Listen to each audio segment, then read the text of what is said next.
Assalamualaikum warahmatullahi wabarakatuh.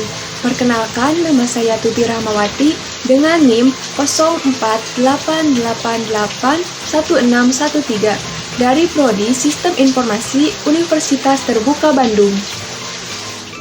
Pada video kali ini, saya akan mengerjakan tugas 1 mata kuliah berpraktik algoritma dan pemrograman.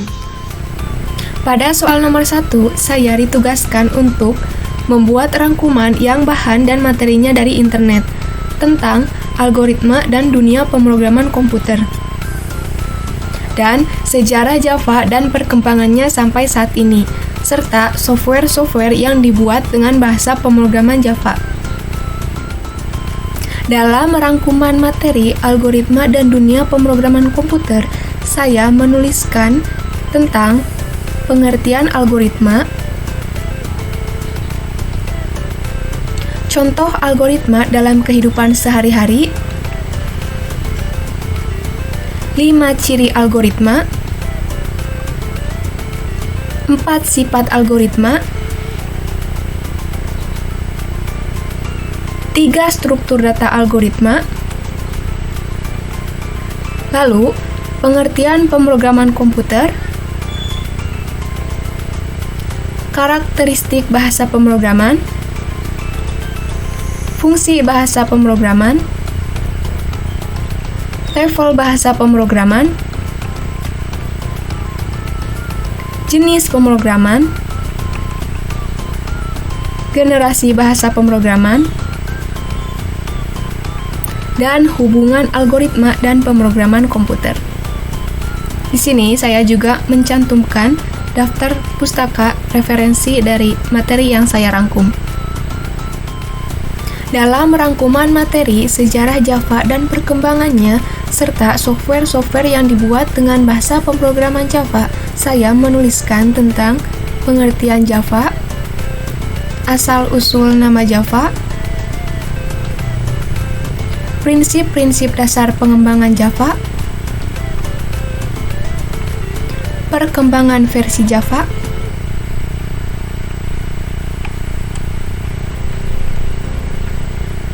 dan software-software yang dibuat dengan bahasa pemrograman Java. Di sini, saya juga mencantumkan daftar pustaka referensi-referensi dari materi yang saya rangkum. Pada soal nomor 2, saya ditugaskan untuk membuat algoritma dalam bentuk flowchart dan pseudocode kasus berikut, yaitu pada sebuah perusahaan dengan 3 golongan karyawan, yaitu jika golongan A, maka gaji pokoknya adalah 5 juta. Jika golongan B, maka gaji pokoknya adalah 6.500.000. Jika golongan C, maka gaji pokoknya adalah 9.500.000. Jika karyawan tersebut lembur, maka mereka dibayar per jam dengan ketentuan sebagai berikut. Jika karyawan lembur 1 jam, maka gaji lemburnya 30% dari gaji pokok. Jika karyawan lembur 2 jam, maka gaji lemburnya 32% dari gaji pokok.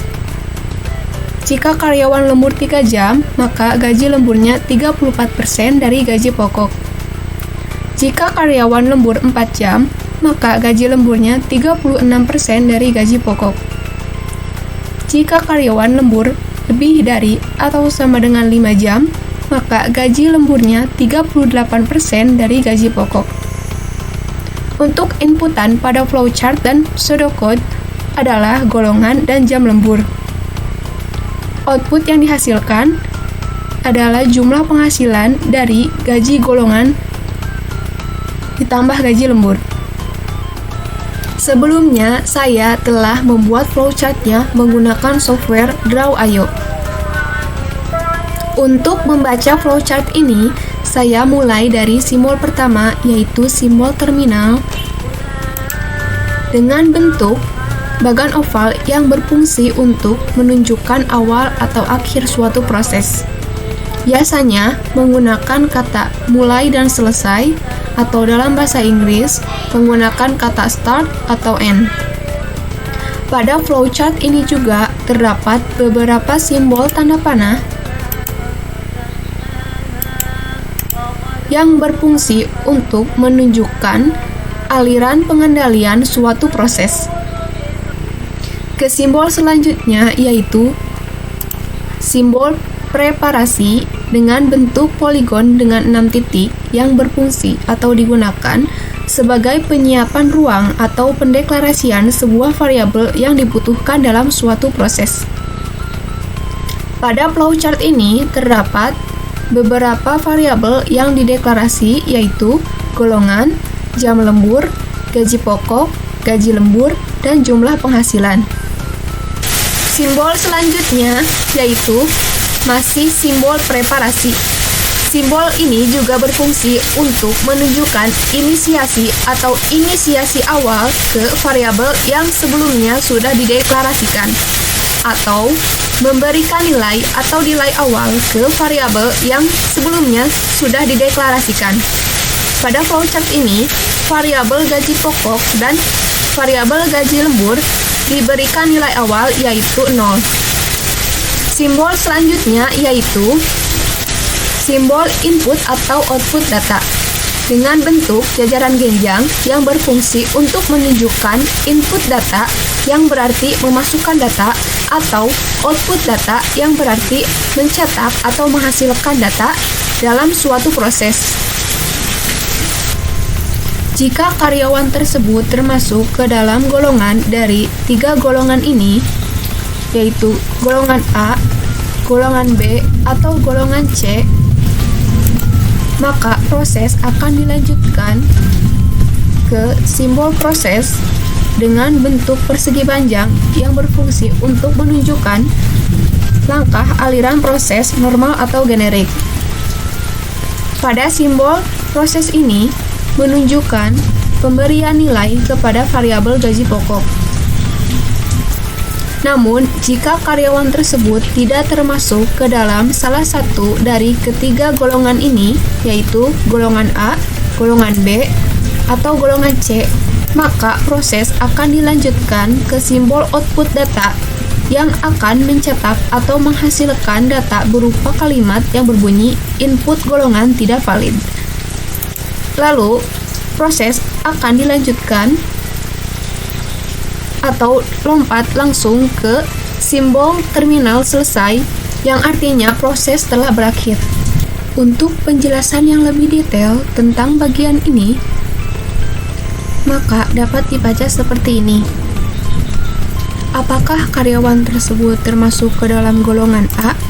Jika iya, maka gaji pokoknya senilai 5 juta. Namun, jika tidak, maka tanyakan kembali, apakah karyawan tersebut termasuk ke dalam golongan B? Jika iya, maka gaji pokoknya senilai 6.500.000. Namun, jika tidak, maka tanyakan kembali, apakah karyawan tersebut termasuk golongan C? Jika iya, maka gaji pokoknya senilai 9.500.000. Namun, jika masih tidak, maka akan menghasilkan output berupa kalimat input golongan tidak valid, dan proses akan dihentikan. Berikut ini adalah proses selanjutnya jika karyawan tersebut termasuk ke dalam salah satu dari 3 golongan, yaitu golongan A, golongan B, atau golongan C. Di sini terlihat ada 5 simbol keputusan dengan pertanyaan ya atau tidak untuk mempertanyakan berapa jam karyawan tersebut lembur. Apakah karyawan tersebut lembur selama 1 jam? Jika iya, maka gaji lemburnya senilai gaji pokok dikali 30%. Di sini, bentuk persen diganti dengan bentuk desimal. Karena untuk mempermudah perhitungan, jika nanti proses ini akan diterapkan ke dalam bahasa pemrograman Java.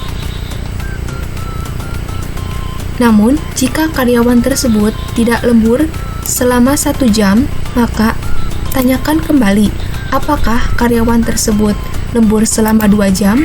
Jika iya, maka gaji lemburnya senilai gaji pokok dikali 32%.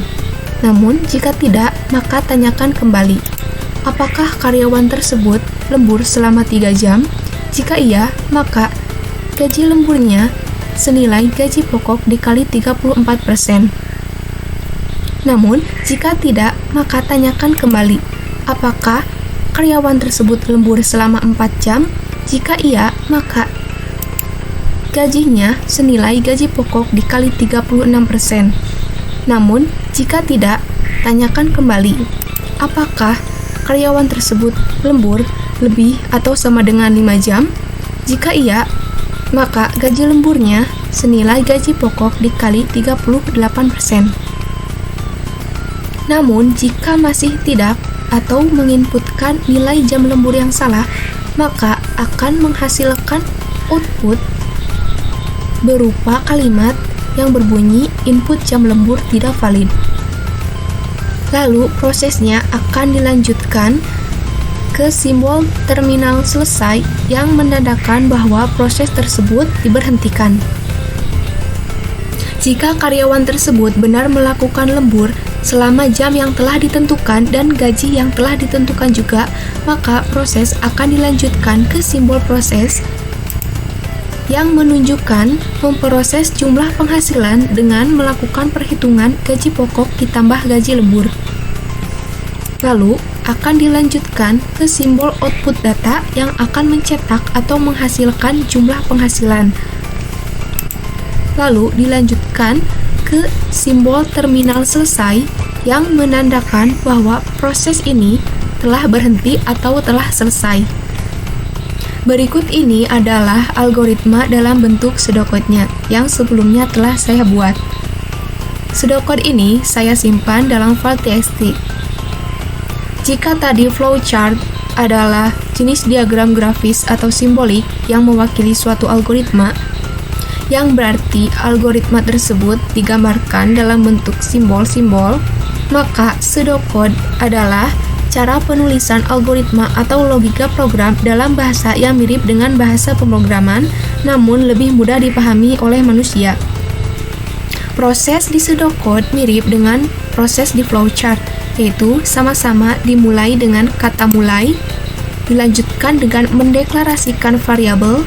Di sini, mendeklarasikan variabel golongan dengan tipe data string, mendeklarasikan variabel jam lembur dengan tipe data int atau integer, mendeklarasikan variabel gaji pokok, gaji lembur, dan jumlah penghasilan dengan tipe data float. Dilanjutkan inisiasi atau inisiasi awal. Di sini, variabel gaji pokok dan variabel gaji lembur diberikan nilai awal dengan nilai 0. Dilanjutkan input data atau memasukkan data. Di sini, input data atau memasukkan data ke variabel golongan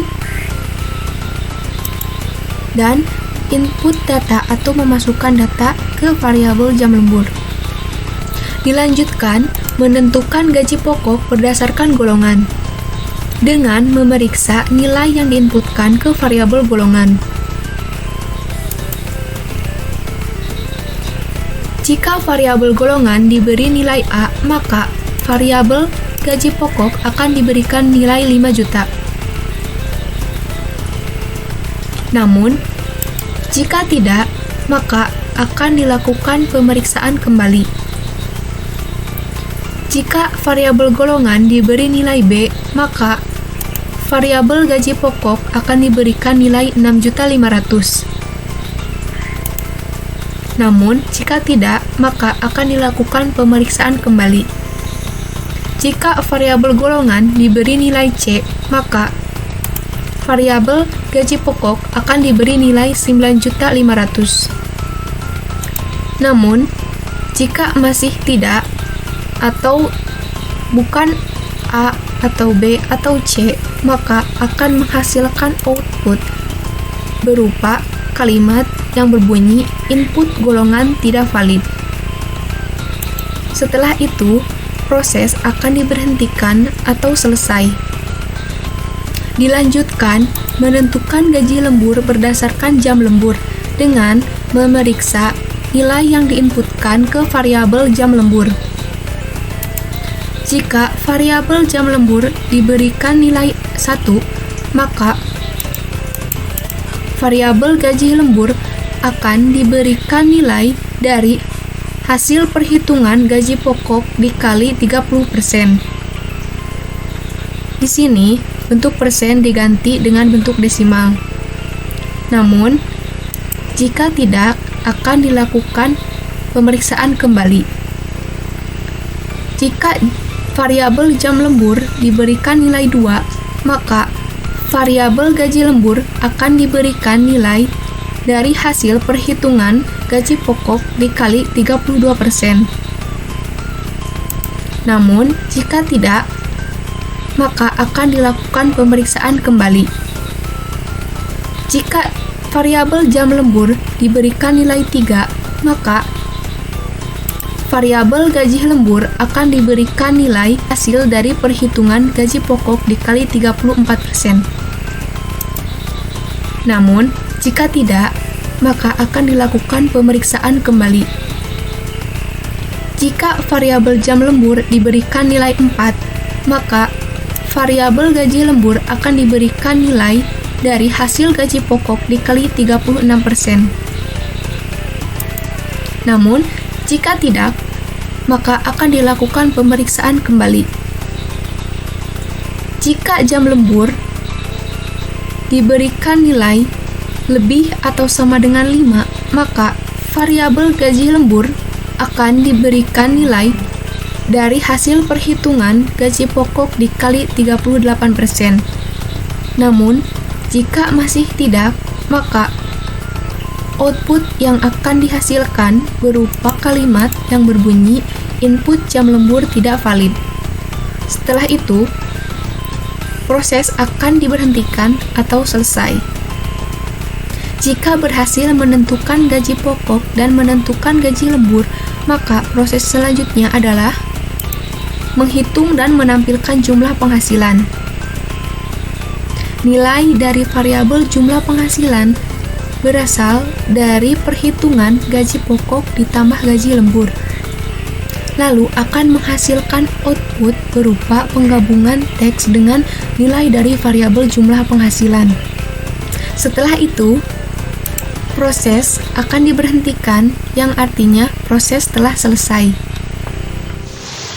Sekian video dari saya. Terima kasih, semoga bermanfaat. Wassalamualaikum warahmatullahi wabarakatuh.